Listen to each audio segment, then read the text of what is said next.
I still can't believe I'm recording this video. Caught by Nealon! 50, 40, 30, and is loose! What's going on, everyone? Welcome back to Skull Network. And I didn't think that things could get as bad as 2009 in that NFC Championship game, but this game just ended and it's not far off. After last week and having the Minneapolis Miracle, I thought that our string of postseason curses and even regular season curses that stopped us from doing what we wanted to do the most, and that's win the Super Bowl, I thought that those curses were gone, but once again, us Vikings fans got boned. And I know people probably want to see everyone's reactions and they want to know what they thought of the game, but I'm going to save that for a video later this week. Hopefully should be out here in a couple days. But through all this turmoil and all of these negative feelings that all the Vikings fans around the world are feeling right now, I just want to take a look back at this season and this next season and way farther into the future and just look at some positive things, because right now I feel absolutely awful, and I think this will probably help me a little bit. Looking back at this season, I want to look at some of the losses that we sustained and ways that we overcame them. If you guys remember, in week 1, we had a little guy named Sam Bradford absolutely ball out against the Saints on Monday Night Football, and everyone was ready to call him MVP. He was going to lead us to the playoffs and hopefully real deep into the playoffs, and he just had knee injuries that were bugging him from the past. So we had to go to a little undrafted guy out of Houston named Case Keenum, who we had signed to a 1-year, $2 million deal over the offseason. No one knew a lot about him, and no one expected a lot. But as you guys saw throughout this entire season, he absolutely exceeded expectations. Any expectations that anyone could have ever had for him, he exceeded them and then some. The man went 13-3 with this team, if you don't count tonight, and it was just amazing what he was able to do for this team. The way that he played, he secured a starting job in the NFL somewhere. Whether next year that is here or if it is somewhere else, he will be a starter, and I can say that with 100% confidence. If you remember also, in week 4, we had a stud. We had gotten the steal of the draft, second round, Dalvin Cook out of Florida State.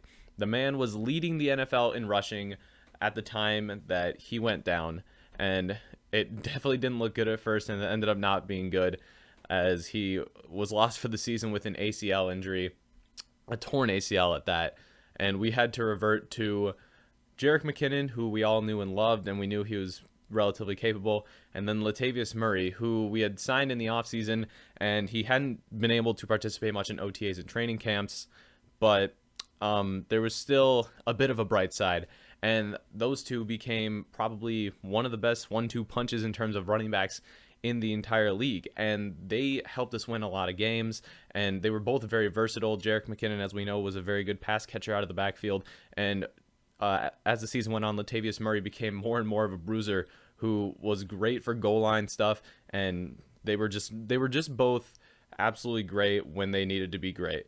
As far as the offensive line, oh my gosh, we had I think 8 different configurations of offensive line this year, but man, the owners over at the Minnesota Vikings, they did a great job in free agency, bringing in Mike Remmers and Riley Reiff, and everybody else that was brought in, drafting Pat Elflein, and then just building an offense around them. The amount of improvement from the year before was astronomical, and it was one of the main reasons Case Keenum was able to succeed so much, and our running backs were able to do so well.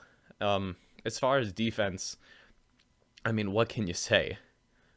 When you have the number 1 defense in the league with a third down defense that is better than almost any in NFL history, I mean, there's not a lot to complain about. You know, number 1 in yards given up per game, you know, number 2 in passing yards allowed and rushing yards allowed per game. And, you know, the defense was definitely the high point of the season, and it was also one of the reasons that we got as far as we did. But as far as this season, it was definitely a positive. We didn't want it to end as soon as it did, but obviously where we're at now, we're going to be watching the Super Bowl at home, cheering on whoever you guys want to. But, you know, it was a bitter ending, But, I mean, there's a lot of stuff that was really good about this season. Also, did we not have to listen to Packer fans because their team wasn't in the playoffs? Yeah. And looking ahead to next season, you can ask yourself, are we going to be in that same position? Are we still going to be as good? Yeah, we can be better. You know, we're going to be getting Dalvin Cook back. Hopefully we'll have a 100% plan as to who is our number one quarterback, who's going to be our starter. And even then, it's going to be a confusing process, but we have 3 guys that are all very capable, but the quarterback situation looks good for years to come. It's just going to matter who we sign.